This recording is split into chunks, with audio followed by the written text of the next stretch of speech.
दोस्तों, आप सभी को मेरे यूट्यूब चैनल में स्वागत है। चलिए एक लव स्टोरी शुरू करते हैं। जीवन साथी कहानी को शुरू से अंत तक सुनने बाद सब्सक्राइब करके बेल आइकन जरूर दबा देना। मैं रायबरेली में रहता हूँ और अपनी बहन से मिलने मुंबई आया था। अब वापसी के लिए रेलवे स्टेशन पर ट्रेन का इंतज़ार कर रहा था। मेरे पास दुनिया की हर सुख सुविधाएं थी। मैं चाहता तो प्लेन से भी सफ़र कर सकता था, मगर फिर भी मुझे ट्रेन से सफ़र करना ज़्यादा अच्छा लगता था और उसकी भी एक वजह थी। रेलवे स्टेशन पर आने में अभी थोड़ा समय बाकी था। मैं मुंबई के प्लेटफॉर्म पर बैठा लोगों को भागते दौड़ते देख रहा था। लोग धीरे धीरे प्लेटफॉर्म पर इकट्ठा हो रहे थे। आज भी टिकट लेने के लिए लोगों की लंबी लाइनें लगी हुई थी। कुछ यात्री टिकट लेकर धीरे धीरे वेटिंग रूम की तरफ बढ़ रहे थे और जो पहले से वेटिंग रूम में बैठे थे वो ट्रेन के इंतजार में टिकट को उलट पुलट कर देख रहे थे या अपनों से बातें करने में लगे हुए थे। मैं रायबरेली लौटने के लिए एक छोटा सा बैग लेकर प्लेटफॉर्म पर बैठा था। उस बैग में मेरी ज़रूरत का सारा सामान था। एक किताब जो मेरी ज़िंदगी का सबसे इम्पोर्टेंट हिस्सा थी, दो जोड़े कपड़े, खाने के लिए कुछ नमकीन और भुनी हुई मूंगफली के कुछ पैकेट्स। मैं मूंगफली का बहुत बड़ा शौकीन हूँ। हाँ, कुछ हद तक यह बात सही भी है, मगर उससे बढ़कर यह मेरे लिए एक बेहद खास किसी अपने के यादें हैं। आज भी जब मैं मूंगफली के पैकेट्स देखता हूँ तो मेरी आंखों के सामने वही चंचल सा मुस्कुराता चेहरा आ जाता है। वही चेहरा जिसे मैंने बरसों चाहा है और आज भी चाहता हूँ। उसकी मुस्कान मेरे लिए ज़िंदगी की उम्मीद बन गई थी।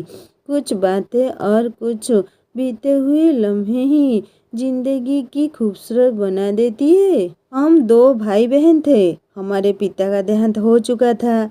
पढ़ाई पूरी करने के बाद मैंने नौकरी के लिए कोशिशें शुरू की, लेकिन अपने शहर में मुझे कोई काम नहीं मिला। इसीलिए नौकरी की तलाश में मैंने मुंबई जाने का फैसला किया। यह बात कई साल पहले की है। वह भी सर्दियों की एक बेहद खूबसूरत सुबह थी। लोग अपने शरीर पर चार चार कपड़े लपेटे इधर उधर भाग रहे थे और मैं भी उन्हीं में से एक था। लोग स्वेटर, दस्ताने, मोटे कोट, ऊनी टोपी और ना जाने क्या क्या पहनकर ठंड से बचने की कोशिश कर रहे थे, लेकिन मुझे ज़्यादा ठंड नहीं लगती थी। मैं अक्सर सोचता था कि लोग ठंड से इतना क्यों घबराते हैं। मुझे तो सर्दियाँ बहुत पसंद है। शायद सर्दियाँ प्यार करने वालों के लिए किसी त्योहार की तरह होती है। यही वह समय होता है जब दो लोग चुपचाप एक दूसरे के साथ ज़िंदगी बिताने के वादे कर लेते हैं और किसी को भनक तक नहीं लगती। उन दिन कोहरे ने मुझे पूरे वातावरण को अपने घेरे में लिया हुआ था। एक कदम की दूरी पर भी कुछ भी दिखाई नहीं दे रहा था। सूरज कब का नींद से भागकर कोहरा हटाने की कोशिश कर रहा था। मैं मुंबई के रेलवे स्टेशन पर बैठा ट्रेन की प्रतीक्षा कर रहा था। लगभग आधे घंटे के इंतजार के बाद दूर से ट्रेन की सीटी सुनाई दी और मानो मेरी सांसों में फिर से जान आ गई। यह उन दिनों की बात है जब मैं इसी ट्रेन से नौकरी की तलाश में मुंबई जा रहा था। मेरे दोस्तों ने बताया था कि मुंबई में आसानी से काम मिल जाता है। पूरे देश के लोग वहां कमाई की आशा लेकर जाते हैं और साथ ही उसकी सुंदरता का आनंद भी उठाते हैं। खैर, मैं भी मुंबई में अपनी किस्मत आजमाने के लिए टिकट हाथ में लिए ठंड की उस कड़कती सुबह का आनंद ले रहा था और मूंगफली खाते हुए अपने ख्यालों में खोया हुआ था। कई सारे लोग काम की तलाश में मुंबई आते हैं। काम करने के साथ साथ यहाँ के नज़ारे भी देखते हैं। मैं भी काम के सिलसिले में मुंबई जा रहा था। टिकट हाथ में था। ठंडी सुबह थी। मैं मूंगफली खाते हुए उस मौसम का मज़ा ले रहा था। ट्रेन आई तो मैंने अपना बैग उठाया और जिस डिब्बे में मेरी सीट थी उसमें चढ़ गया। अंदर कुछ यात्री पहले से ही बैठे थे।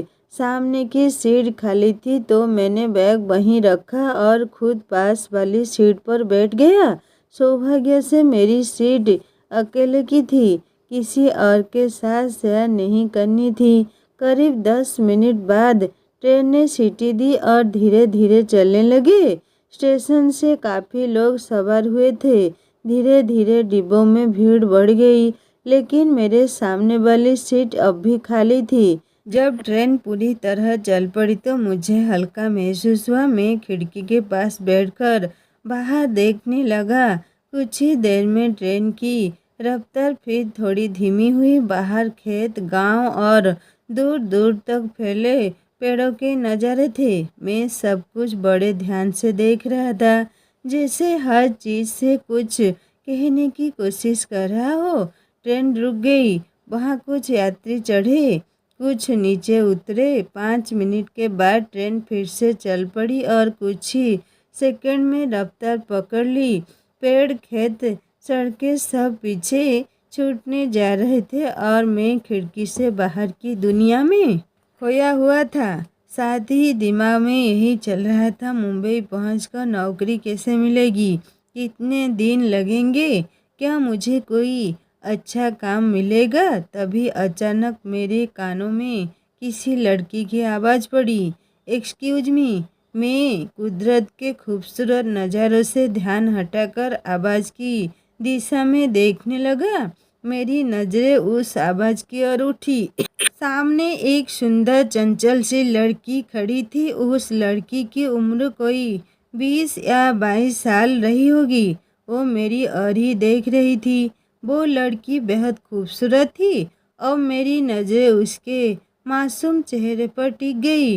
गोरा निखरा रंग, सुनहरे बाल, संतुलित कद काठी, और उसे देखकर मन ही मन में उसकी खूबसूरती की तारीफ करने लगा। उसने दोबारा कहा, एक्सक्यूज मी। मैंने कहा, जी कहिए। उसने उस सीट की ओर इशारा किया और जहां मैंने अपना बैग रखा था और पूछा, क्या मैं यहाँ बैठ सकती हूँ। मैंने उसकी ओर देखकर तुरंत जवाब दिया, हाँ हाँ बिल्कुल। इतना कहते ही मैंने अपना बैग उठाकर अपनी गोद में रख लिया। वो आकर बैठ गई। कुछ देर तक हम दोनों चुप रहे। वह भी बाहर खिड़की की ओर देखने लगी। बीच बीच में उसने 1-2 बार मेरी तरफ भी देखा। सच कहूँ तो मैं तो उसकी खूबसूरती में खो गया था। थोड़ी देर बाद मैंने बात शुरू करने की कोशिश की और पूछा, क्या यह सीट आपकी है। वो मुस्कुराते हुए बोली, नहीं, दरअसल मैं देर से पहुंची थी। जैसे तैसे इसी डिब्बे में चढ़ गई। टिकट चेकर से बात की तो उन्होंने कहा, जब तक अगला स्टेशन नहीं आता आप यहीं बैठ जाए, फिर मैं अपने डिब्बे में चली जाऊंगी। वो लड़की बड़ी बेफिक्री से बात कर रही थी। उसके चेहरे पर जरा भी घबराहट या परेशानी नहीं थी। मैंने कहा, ठीक है, कोई बात नहीं।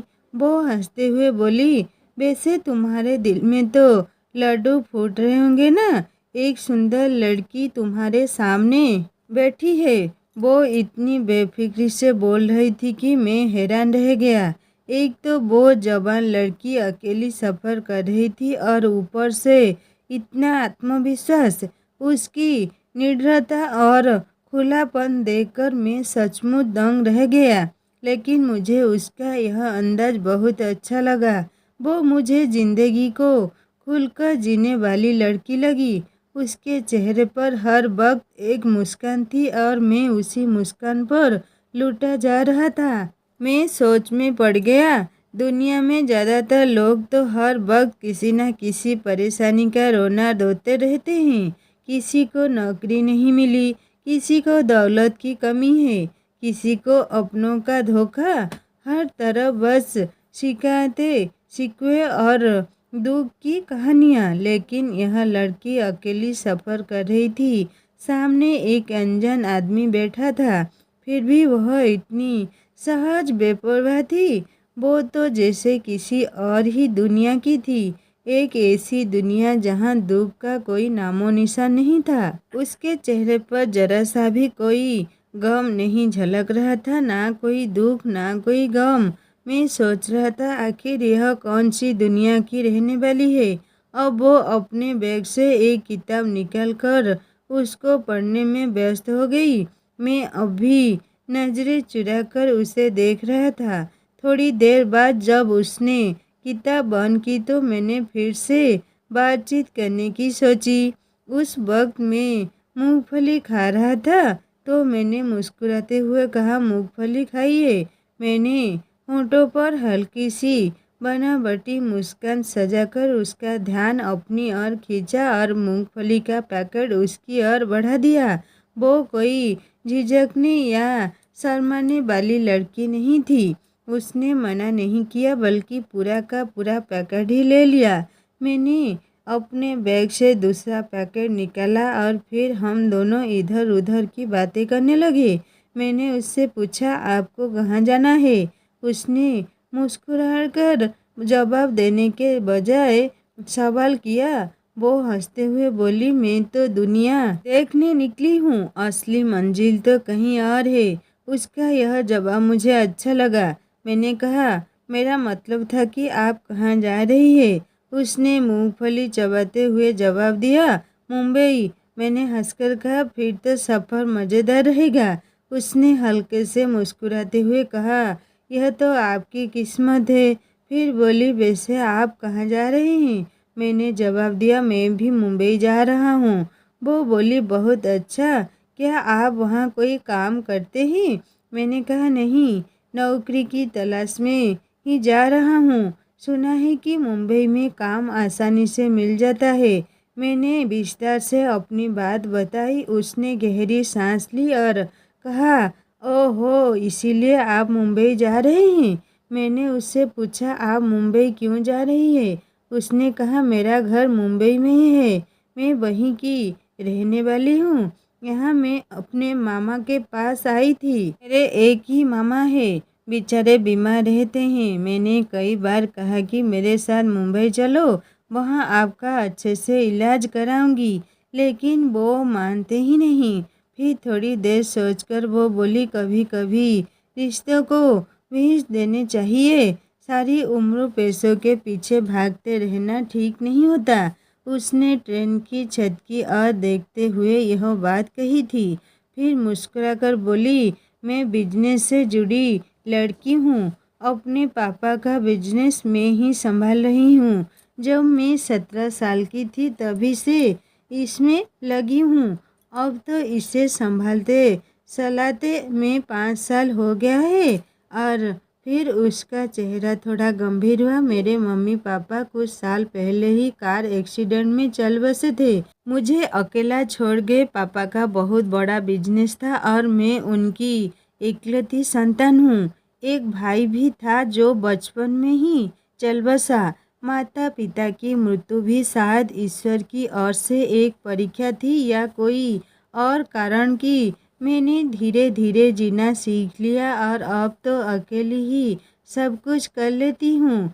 अब तो मैं इतनी निडर हो गई हूँ कि अच्छों को सीधा कर देती हूँ। मेरे पापा ने मुझे बहुत प्यार दिया। मैं उनके साथ अक्सर उनके ऑफिस जाती थी, अलग अलग दौर में भी साथ होती। उनकी मृत्यु के बाद मैंने पढ़ाई के साथ साथ बिजनेस के बारे में भी सीखना शुरू कर दिया। अब मैंने एमबीए कर लिया है और पापा का बिजनेस भी संभाल रही हूँ। भगवान का लाख लाख शुक्र है कि एक सुखद जीवन जी रही हूँ। उसकी बातें सुनकर मुझे लगा शायद वह मुझे बेवकूफ़ बना रही है और मेरे सामने बड़ी बड़ी बातें कर रही है। खैर, हमारी बातें चलती रही। उसने आगे बताया कि उसके पापा उसकी शादी अपने रिश्तेदारों से बाहर करना चाहते थे, लेकिन पापा को और अब उसे भी अब तक ऐसा कोई समझदार और स्वभाव में मेल खाने वाला लड़का नहीं मिला। कई लड़के उसकी ओर आकर्षित भी हुए, मगर उनमें लालच भरा था। उनकी नज़र उसकी संपत्ति, बैंक बैलेंस और गाड़ियों पर ज़्यादा होती थी। सच तो यह है कि किसी की आंखों में सच्चाई नहीं झलकती थी। से कोई ऐसा सच्चे दिल वाला इंसान नहीं मिला जो उसकी तरह सोचता हो। जो भी मिला कठोर स्वभाव और लालची निकला। जबकि उसे तो ऐसा साथी चाहिए था जो ईमानदार और सच्चा हो। जब उसके माता पिता गुजर गए तो उसने अपना पूरा ध्यान बिजनेस में लगा दिया। अब वह बहुत खुश है क्योंकि यह अपने लिए जीती है और उसका मानना है कि दुखों और परेशानियों को सिर पर लाद कर जीवन से कुछ हासिल नहीं होता। 4 दिन की जिंदगी है, हर इंसान को मुस्कुराकर बितानी चाहिए। इसी सोच के कारण वह हमेशा हंसती रहती है, मुस्कुराती रहती है। जब वह बिजनेस के काम से थक जाती है तो कभी गार्डन में, कभी गांव में घूमने निकल जाती है। वहाँ गरीबों से मिलकर उनके बच्चों से प्यारी बातें करके जो सुकून उसे मिलता है वह शब्दों में नहीं बता सकती। वह यही सोचती है कि खुद को दुखों का घर बनाकर आखिर मिलता ही क्या है। यही उसका जीवन है। फिर उसने अचानक मुझसे बड़ी सहजता से पूछा। अब तक उसने मेरा नाम भी नहीं पूछा था। पहले तो वह आप कहती थी और अब सीधे तुम पर आ गई थी।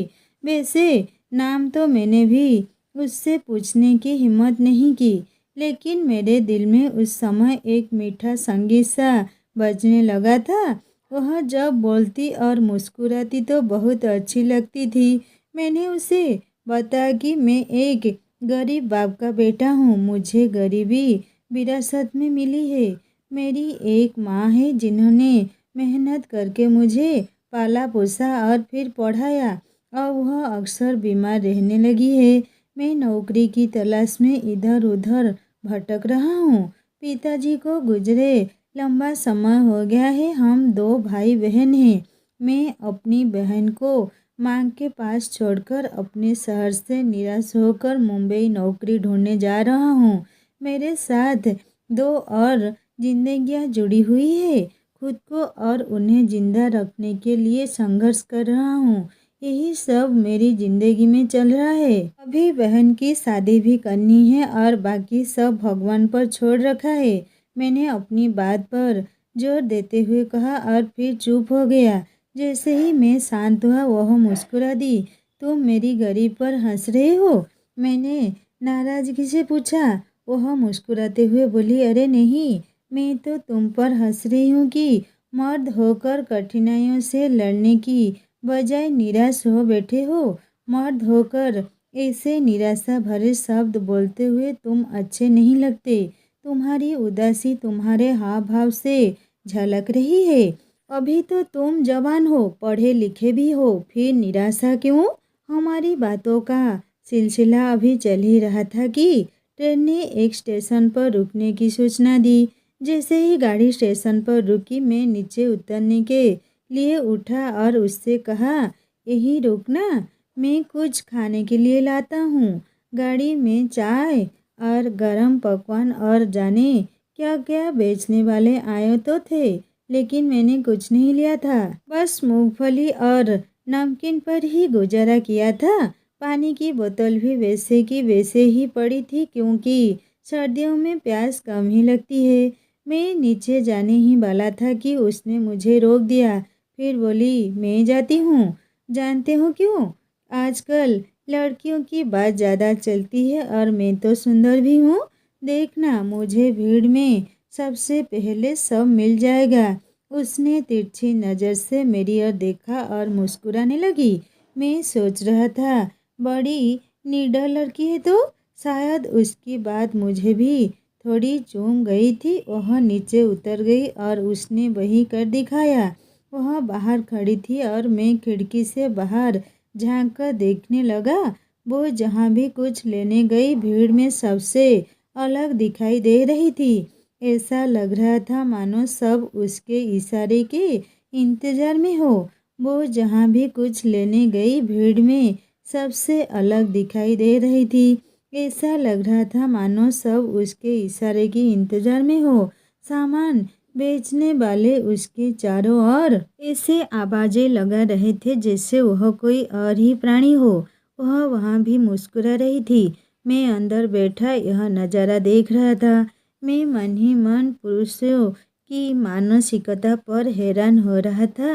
अपने घर की औरतों के लिए कुछ नहीं कर सकते और दूसरी औरतों के पीछे दीवाने बन घूमते रहते हैं। थोड़ी देर में वह क्या क्या लेकर वापस आई मुझे ठीक से दिखा भी नहीं, लेकिन उसके हाथ में भुनी हुई मूंगफली के कई पैकेट्स थे और मैं हैरान रह गया। मेरी नज़रें उन्हीं पैकेट पर टिक गई।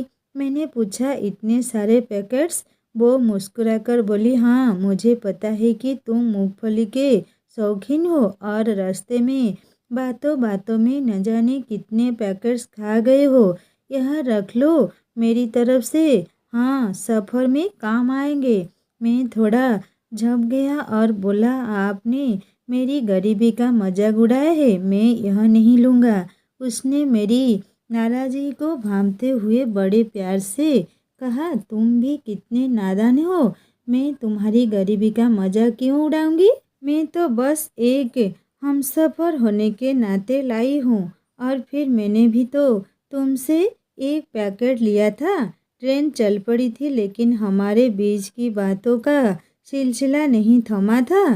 कहीं स्टेशन बीत गए लेकिन उसने एक बार भी अपने डिब्बे में लौटने की बात नहीं की थी। और सच कहूँ तो मैं भी उसका साथ चाहता था। फिर भी मैंने पूछ ही लिया, क्या आपने डिब्बे में नहीं जाएंगी? वो होले से मुस्कुराया और बोली, इतना अच्छा साथी मिला हो तो इस पगली का दिल कैसे करेगा कि उसे छोड़ दूँ। मैं चौंक गया। एक लड़की होकर वो कितनी बेफिक्र से बातें कर रही थी। ऐसी बातें तो मैंने सिर्फ मर्दों से सुनी थी, लेकिन आज वो हर रूढ़ी को तोड़ रही थी। मैं भी मुस्कुरा दिया। कितना खुशनसीब सफ़र था और कितना हसीन हमसफ़र। मेरे मन में बस यही चल रहा था कि यह ट्रेन किसी बेशकिस्मती हारे से कम नहीं और हर किसी को ऐसा सफ़र और ऐसा हमसफ़र नसीब नहीं होता। इतना लंबा सफ़र कब कट गया पता ही नहीं चला। अब मुंबई आने वाली थी और मेरा दिल बेचैन हो गया था। दिल कर रहा था कि यह ट्रेन बस यूं ही चलती रहे, मैं उससे यूं ही बातें करता रहूं और यह सफ़र कभी ख़त्म ना हो। मगर सच तो यह था कि अब हम दोनों को अपने अपने रास्ते जाना था। ट्रेन स्टेशन पर रुक चुकी थी। यात्री उतरने लगे थे। मैंने भी अपना बैग उठाया, वह भी खड़ी हो गई। हम दोनों एक साथ ट्रेन से नीचे उतरे और फिर रेलवे स्टेशन से बाहर आ गए। अब मैं उससे बाय कहकर अपने रास्ते जा रहा था, लेकिन मेरे दिल की हालत ऐसी थी जैसे मैं कोई अनमोल चीज़ खोने जा रहा हूँ। आखिर मैंने कहा, ठीक है, अब मैं चलता हूँ। जिंदगी रही और ऊपर वाले ने चाहा तो शायद फिर किसी मोड़ पर मुलाकात हो जाएगी। वो अचानक मुस्कुराकर बोली, कहाँ जा रहे हो भौगड़े? उसके इस शब्दों पर मैं चौंक गया, मगर अगले ही पल मुस्कुराकर जवाब दिया, कोई नौकरी तलाश करने। वो तुरंत बोली, अरे पागल, नौकरी खुद चलकर तुम्हारे पास आई है और तुम उसे छोड़कर कहीं और खोजने जा रहे हो। बेवकूफ़ कहीं के, नौकरी तो तुम्हारे सामने खड़ी है। सफ़र के दौरान भी वो मुझे ऐसे ही अजीब मगर प्यारे शब्दों से पुकारती रही। वो फिर कहने लगी, तुम्हें कहीं और नौकरी ढूंढने की ज़रूरत नहीं है, मैं तुम्हें नौकरी दिलवा दूंगी। तुम अच्छे हो, पढ़े लिखे हो और तुम्हारी बातों से मुझे अंदाज़ा हो गया है कि तुम शरीफ भी हो। मुझे अपने बिजनेस के लिए तुम्हारे जैसे ही किसी ईमानदार इंसान की ज़रूरत है। इतना कहकर उसने अपने ड्राइवर को फ़ोन किया। कुछ ही मिनटों में एक शानदार चमचमाती कार स्टेशन पर आ पहुंची, जैसे वह पहले से ही उसके लिए खड़ी हो। यह सब देखकर मुझे यकीन होने लगा कि ट्रेन में जो कुछ उसने कहा था वह सब सच था। जिसे मैं मजाक समझ रहा था वो दरअसल उसका सच था। मैंने उसके साथ उसकी फैक्ट्री में 6 महीने तक काम किया और फिर एक दिन वह खुद मेरे पास आई और मुझे शादी के लिए प्रपोज किया। पहले तो मुझे लगा कि वो मजाक कर रही है, लेकिन उसने बड़ी गंभीरता से मुझे यकीन दिलाया कि वो सच कह रही है।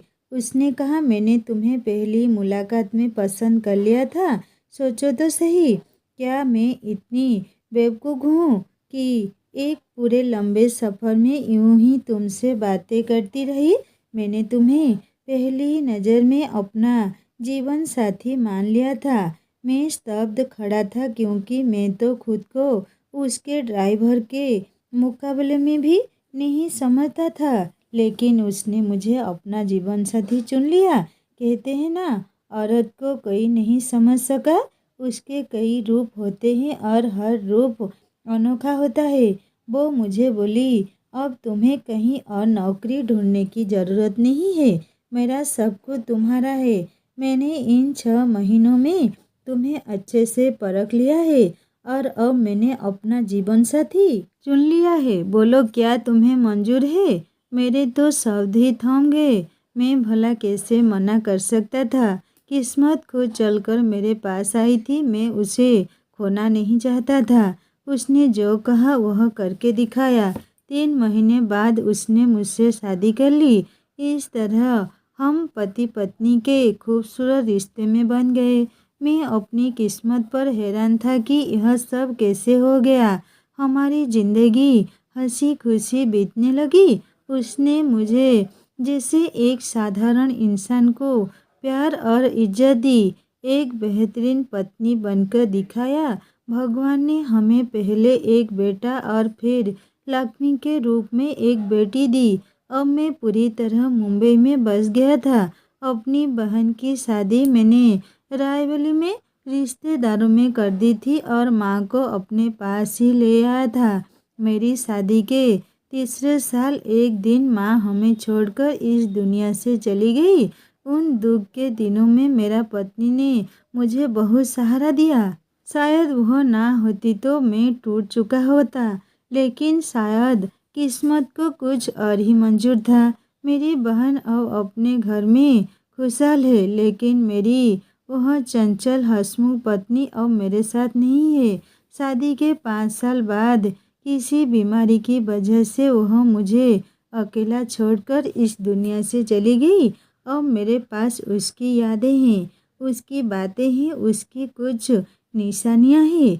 उसका बिजनेस में ही संभाल रहा हूँ। मेरी बेटी अब 10वीं कक्षा में पढ़ रही है और बेटा उच्च शिक्षा के लिए लंदन चला गया है। आज भी जब मैं अपनी बहन से मिलकर मुंबई लौट रहा था, वही स्टेशन आ गया जहाँ पहली बार मेरी पत्नी से मुलाकात हुई थी। ट्रेन भी वही है। हाँ, डिब्बा और सीट जरूर अलग है, लेकिन खिड़की उसी दिशा की है। रेलवे की पटरी भी वही है। ट्रेन की आवाज़ भी वैसी ही है। बस नहीं है तो मेरी हमसफ़र, मेरी जीवन संगिनी। उसने मुझे बदल दिया। मुझे कूड़े के ढेर से उठाकर महल में बसा दिया। आज मेरे पास सब कुछ है, पैसा, इज्जत, लेकिन वो नहीं है। आज भी मैं उसी ट्रेन से रायबरेली से मुंबई का सफ़र करता हूँ। वही कपड़े, वही बैग, वही मूंगफली के खाली पैकेट और उसकी दी हुई किताब आज भी मेरे पास है। उस किताब से उसकी खुशबू आती है जो मुझे उसकी यादों में ले जाती है। हर महीने में एक बार मैं रायबरेली और मुंबई का सफ़र करता हूँ, सिर्फ इस उम्मीद में कि शायद कभी मेरी हमसफ़र मुझे फिर से मिल जाए। शायद कभी फिर से मेरी वह पत्नी, मेरी हमसफ़र उसी ट्रेन में कहीं दिखाई दे। लेकिन मैं जानता हूँ वो तो अब उस दुनिया में है जहाँ मैं कोई लड़कर नहीं आता, जहाँ हाँ वहाँ मैं भी जा सकता हूँ। एक दिन फिर मिल सकूँगा अपनी मंजिल से। दोस्तों, मुझे उम्मीद है कि आपको हमारी कहानी पसंद आई होगी। अगर कहानी पसंद आई हो तो वीडियो को लाइक करें। अगर आप चैनल पर नए हैं तो चैनल को सब्सक्राइब ज़रूर करें और हाँ, नोटिफिकेशन बेल ज़रूर दबाएं ताकि अगली कहानी सबसे पहले आपको मिले। धन्यवाद। और एक नई कहानी के साथ आऊँगा। नमस्ते।